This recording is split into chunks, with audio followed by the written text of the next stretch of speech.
BBC news আন্তর্জাতিক সংবাদে আপনাকে স্বাগতম। শুরুতেই সংবাদ শিরোনাম, এরপর বিস্তারিত। ইরানে শাসন ব্যবস্থার পরিবর্তনই সবচেয়ে ভালো সমাধান, ট্রাম্প। ইসলামাবাদ কারাগারে স্থানান্তর করা হবে ইমরান খানকে।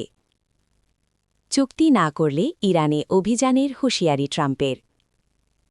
ক্যারিবিয়ান সাগরে ফের মার্কিন হামলা, নিহত ৩। এতক্ষণ শুনছিলেন সংবাদ শিরোনাম, এখন বিস্তারিত। আপনি যদি মুসলিমদের পাশে থাকতে চান তাহলে ভিডিওতে লাইক করে চ্যানেলটি অবশ্যই সাবস্ক্রাইব করে দিবেন এবং কমেন্টে জানিয়ে দিবেন আপনার মূল্যবান মতামত।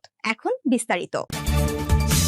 ইরানে শাসন ব্যবস্থার পরিবর্তনই সবচেয়ে ভালো সমাধান হতে পারে বলে মন্তব্য করেছেন মার্কিন প্রেসিডেন্ট ডোনাল্ড ট্রাম্প।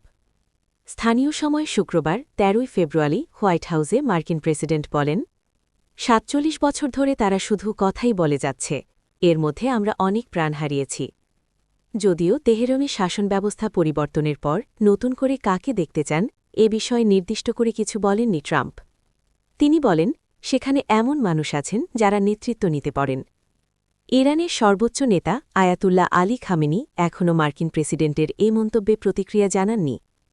এছাড়াও মধ্যপ্রাচ্য অঞ্চলে যুক্তরাষ্ট্রের সামরিক উপস্থিতি আরও জোরদার করার পরিকল্পনায় অনড় রয়েছে বলে ইঙ্গিত দিয়েছেন মার্কিন প্রেসিডেন্ট ডোনাল্ড ট্রাম্প।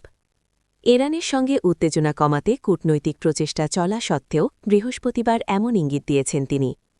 বিশ্বের বৃহত্তম ও যুক্তরাষ্ট্রের সর্বাধুনিক বিমানবাহী রণতরী ইউএসএস জেরাল্ড আর ফোর্ড খুব শীঘ্রই ক্যারিবিয়ান অঞ্চল থেকে মধ্যপ্রাচ্যে যাচ্ছে বলে জানান ট্রাম্প। ইসলামাবাদ কারাগারে স্থানান্তর করা হবে ইমরান খানকে। পাকিস্তানের স্বরাষ্ট্রমন্ত্রী মহসিন নাকভি বলেছেন, পাকিস্তানের সাবেক প্রধানমন্ত্রী ইমরান খানকে ইসলামাবাদ কারাগারের নির্মাণ কাজ সম্পন্ন হলে সেখানে স্থানান্তর করা হবে।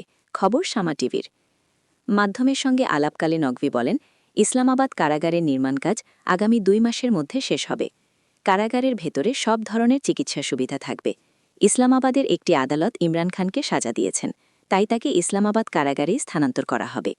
এদিকে পুলিশ লাইন্সে আয়োজিত এক পাসিং আউট প্যারেড অনুষ্ঠানে বক্তব্য দিতে গিয়ে স্বরাষ্ট্রমন্ত্রী বলেন, এটি ফেডারেল পুলিশের জন্য একটি গুরুত্বপূর্ণ দিন। তিনি বলেন, সন্ত্রাসবাদ মোকাবিলায় আগে কোনো বিশেষায়িত বাহিনী ছিল না।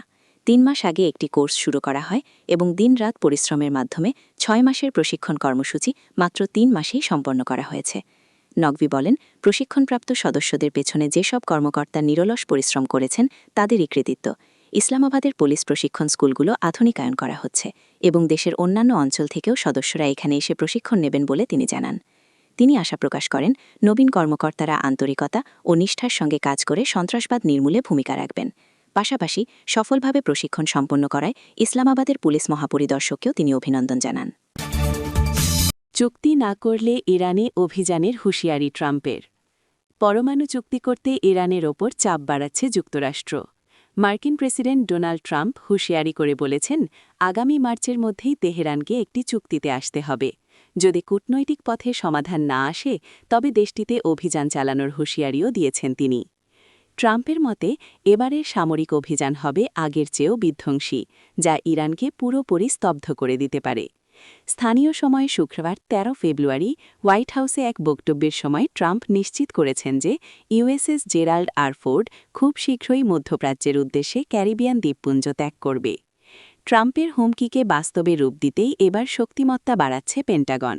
পারস্য উপসাগরে আগে থেকেই মোয়েন ছিল ইউএসএস আব্রাহাম লিঙ্কন, এবার তার সঙ্গে যোগ দিচ্ছে বিশ্বের বৃহত্তম বিমানবাহী রণতরী USS Gerald R Ford. Caribbean সাগরে ফের মার্কিন হামলা, নিহত ৩। ক্যারিবিয়ান সাগরে একটি নৌযান লক্ষ্য করে মার্কিন সামরিক বাহিনীর নতুন এক হামলা চালিয়েছে। এতে অন্তত ৩ জন নিহত হয়েছেন। মার্কিন প্রেসিডেন্ট ডোনাল্ড ট্রাম্পের নির্দেশে পরিচালিত এই অভিযানে সন্দেহভাজন মাদক সন্ত্রাসীদের লক্ষ্য করে এই প্রাণঘাতী হামলা চালানো হয়েছে বলে জানিয়েছে যুক্তরাষ্ট্রের সাউদার্ন কমান্ড।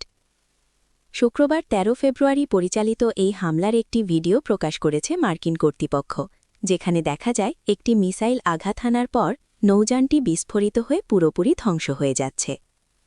সাউদার্ন কমান্ডের দাবি, নিহতরা মাদক পাচারের সাথে জড়িত ছিল, তবে এই অভিযোগের পক্ষে সুনির্দিষ্ট কোনো প্রমাণ তারা দেয়নি।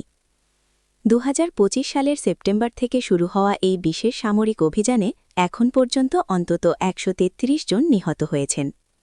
তথ্যমতে গত কয়েক মাসে পূর্ব প্রশান্ত মহাসাগর ও ক্যারিবিয়ান সাগরে প্রায় ৪০টি নৌযানে ৩৮টি হামলা চালিয়েছে মার্কিন বাহিনী। মানবাধিকার সংস্থা এবং আন্তর্জাতিক আইন বিশেষজ্ঞরা এই ধরনের হামলাকে বিচার বহির্ভূত হত্যাকাণ্ড হিসেবে বর্ণনা করেছেন।